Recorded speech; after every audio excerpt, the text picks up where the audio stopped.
Hello guys! In today's video, we are going to share how to cook adobong pusit. Let's go! Una, hugasan at linisan ang pusit. Ito ang paraan namin sa paglinis ng pusit.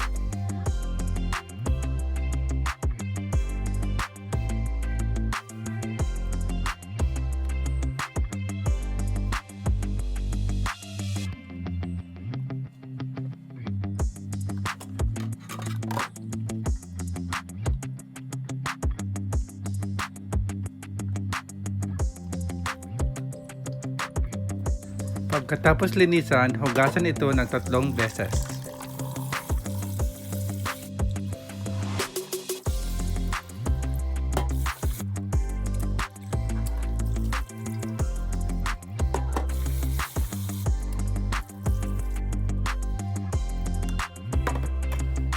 Imamarinate natin ngayon ang pusit.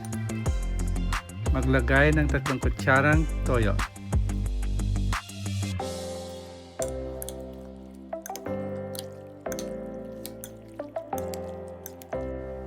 Kaunting asin at paminta.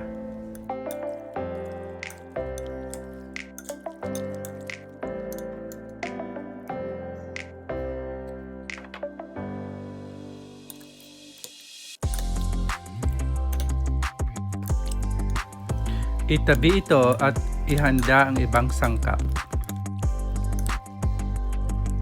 Narito ang mga sangkap na kailangan sa pagluto ng adobong pusit. Luya,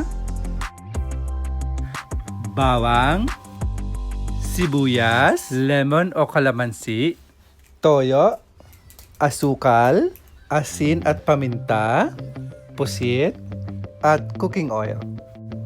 Mag-umpisa na tayo!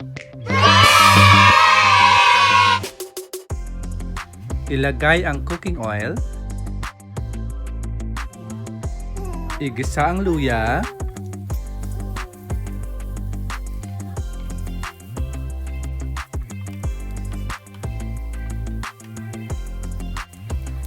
bawang,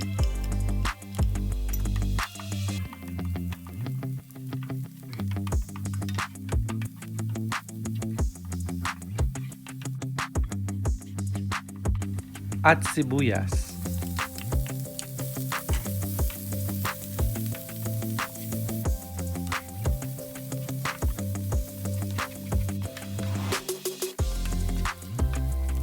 Ngayon, ilagay na natin ang pusit. At haluin ito. Maglagay ng 3 kutsarang toyo. At kaunting paminta.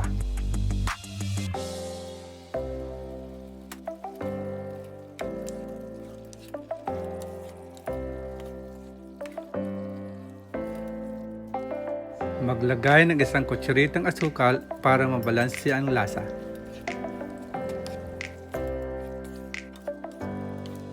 Takpan ng 30 seconds.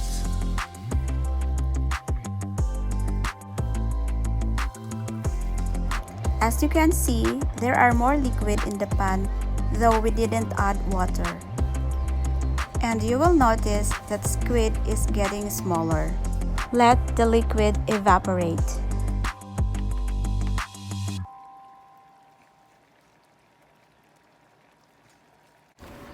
Ilagay na natin ang 3 kutsarang lemon. We prefer lemon, but you can also use vinegar for adobong pusit.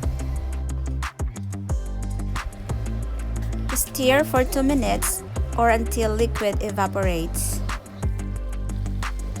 Tapos na tayo magluto.